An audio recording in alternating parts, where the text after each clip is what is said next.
All right, Shalom. It's the brother Kaya from the gym. Master Visa and the Saints coming back at you with another quick ride and talk. Prior to getting started, as I always do, I like to give infinite honors and prayers to Yahweh, Ba'ashim Yahushai, Ba'ashim Kakodash. Double honors to the elders and apostles of Great Millstone. Salutations to the Akim just pushing the truth and sincerity. And Lord willing, this video will be edifying first and foremost to the Hufi elect, then to those that cleave to the body. And I won't get into a lesson today centered around intentional deprivation or being deprived intentionally by Yahweh, man. Yahweh, why Yahweh shy? Because coming in these last days, all right, a man is going to be given unto his pleasures, okay, or the things that basically soothes his spirit. Because, you know, the men of the Lord deal with a lot of tension, all right, a lot of challenging things of the mind, or, you know, a heart that is, you know, their hearts is settled. It's not settled, it's settled, all right? But they got to also deal with many matters. That's why it says, meddle not with those that are given to change, because we have a heart of unto righteousness, all right?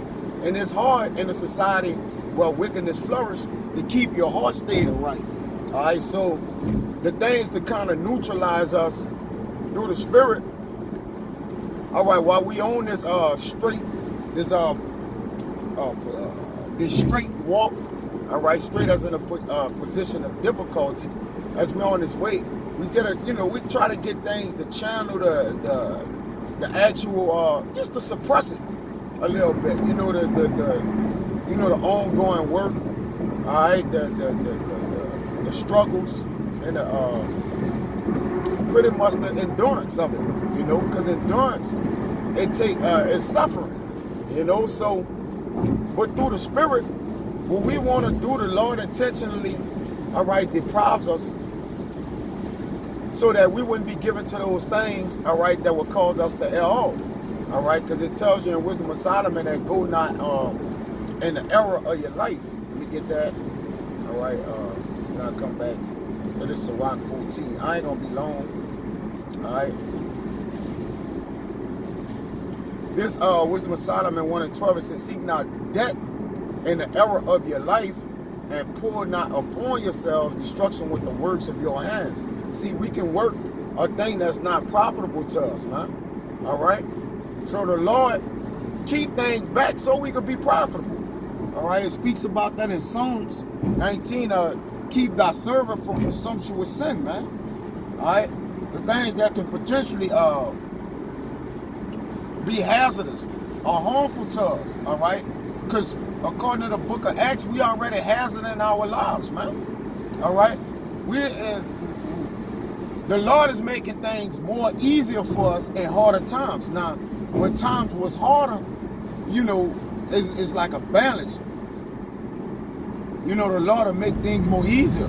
But when things seem hard for us, it's going to be easy, man, because we're going to be able to have fulfilled our spirit, all right? We're gonna not fill our spirit with excess, all right, or the things that cause us to err off with the Lord, man. You see? But this is, all right, you can't be a work against yourself. This is Sirach 14, and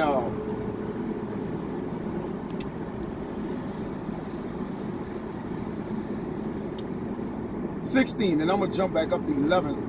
All right, it says, give and take and sanctify thy soul, for there's no seeking of vanities in the grave.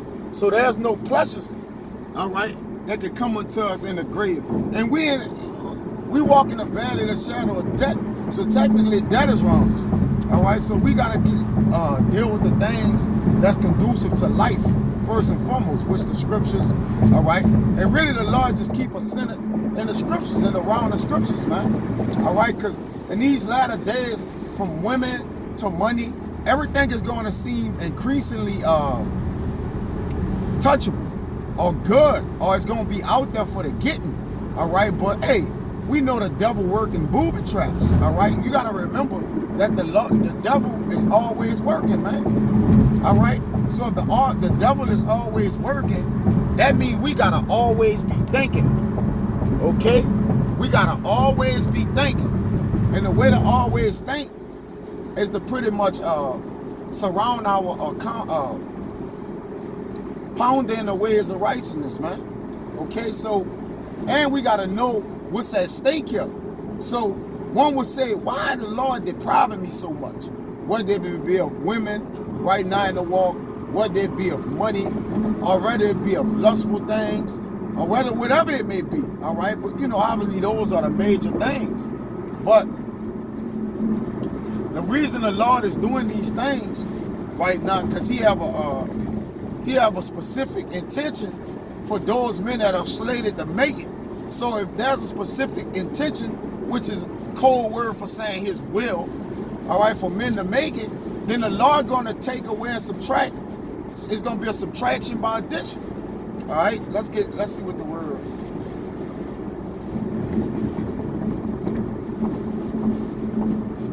Let's see what the word depravity we get right here. All right, because poverty goes into like an evil or corrupt state of wickedness. So D means the what? Take you away from that. See, the Lord have taken us away from wisdom with the what? With the saving of the word. Because the scriptures done saved us, man. Technically, man. Let me see if I could get that. This is Psalms 119. I'm gonna read that word poverty. Maybe 71 or something like that. That I'm kind of looking at. Maybe. Yeah, this is Psalms 119 and 71. It says, it is good for me that I have been afflicted, that I might learn thy statutes. You see? So you can learn how to what? Stand stiffly, man. Or have a limitation to the things that's causing you to be afflicted. You see? Appetites, right? Appetites. You're getting increasingly more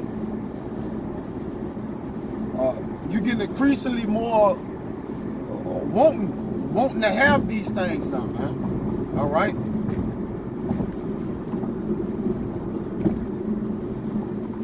It says, the law of thy mouth is better unto me than 1,000 of gold and silver. More money, man. You see? More than anything.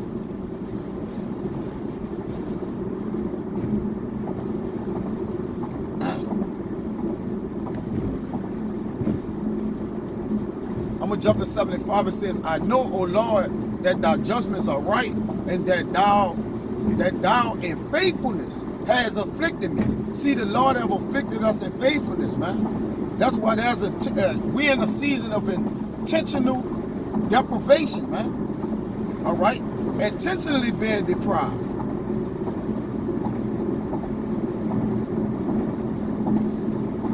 All right, let's see.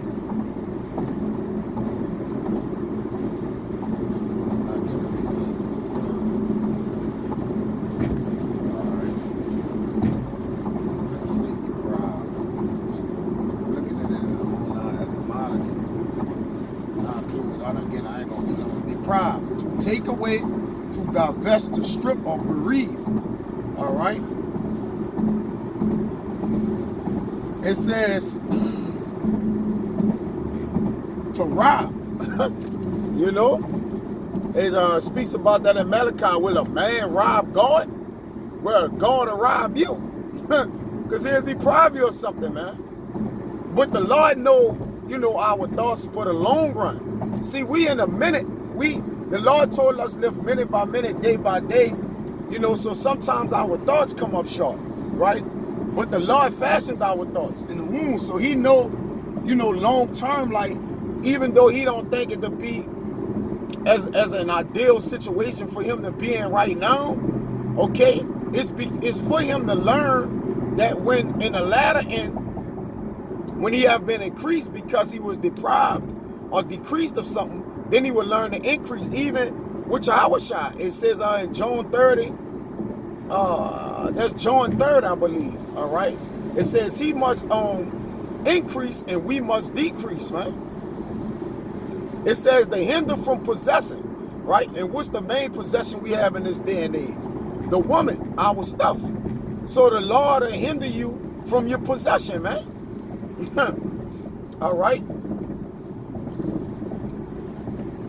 Down to take off, man. You know? The things we see and want it in private, man. You know, the Lord like, look, I really know what's great for you. You just know what's good for you. Or better yet, what's good to you. The Lord know what's great for us and what's great to us, man. That's why he gonna give it all to us in the kingdom of heaven. So whatever you've been deprived of over here, it's because you're gonna have it in abundance in the kingdom of heaven. If the Lord of balance and he dealing with us straight up, all right, remember that we're gonna be joint heirs of our Lord. So you think the Lord gonna be forgetful to forget our labor of love? No way. All right.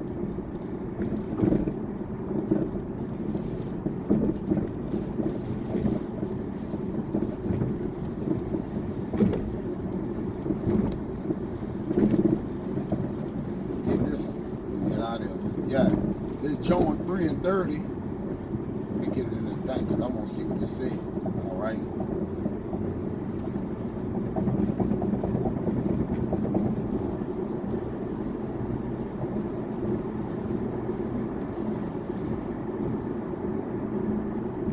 You can't receive nothing except it be given from you from the heaven anyways, man. All right? So unless the Lord wants you with it, you ain't getting it. It don't matter how much your mind lusts upon it, man, or go after it. Because we coming in some tight times where we going to probably be without. So the Lord got to get us in the spirit of what? Without. All right? The men that probably had without is going to be a role reversal. It's going to go into the men that's going to maybe have. The Lord may have had you walk in the ministry with less or less than brothers, shall I say. Because all I say of the amount of raiment and food we need daily. We have our daily bread.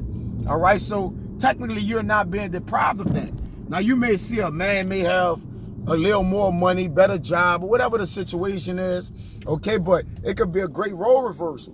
Because in that day, hey, the men that probably was deprived and girded about their loins in the truth and kept themselves. You know, in that day, the Lord might have them with abundance. And in that day, it might be a vice versa, man. Maybe the men who the Lord did give more to, or a little more, okay, for his purposes, or whatever or not, to either take care of the ministry or do the things which is, you know, is in righteousness. Maybe he may have them go without to test their faith. All right? But it's all a balance. This John 3:30 in the NLT, it says he must become greater and greater, and I must become less and less. Yeah, you got to keep taking away from yourself, all right? But this, I ended with this Sirach, back in that Sirach 14, I go from starting 11, it says, my son, according to thy ability, do good to thyself, and give the Lord his due offering. And to do good to yourself is really to work in these laws, statutes, and commandments, man. Technically. Because the Lord is the one who give out the benefits in the kingdom of heaven. So if we do good here, we'll reap everything we need in the kingdom. It says, remember that death will not be long in coming, and that the covenant of the grave is not showed unto thee. So we got to be mindful of what we about to walk into, man. You know? It says, do good to thy friend before thou die, and according to thy ability, stretch out thy hand and give him. So, you know, do right by the brethren in the argument. But this the point. Defraud not thyself of the good day, and let not the part of a good desire overpass thee, man. All right, so we don't want the, you know, the things that are good to us, all right, futuristically, all right, end up bad to us, all right, or not what we expect it to be, because we have brought the future into the present, man. We got to let the future be the future and then take care of the present while we're in the present, man. You see? You can't bring the future to the present. So you got to do the things which is required of the present that you may reap in the future. All right? So that pretty much was the point, man. Just prepare yourself, you know, for a psychological war on being limited all right, and deprived of things, okay, so ultimately we can reap salvation, which everything is going to be limitless. So Abba Ratazada was edifying, man. Until the next time, I'm going to say shalom.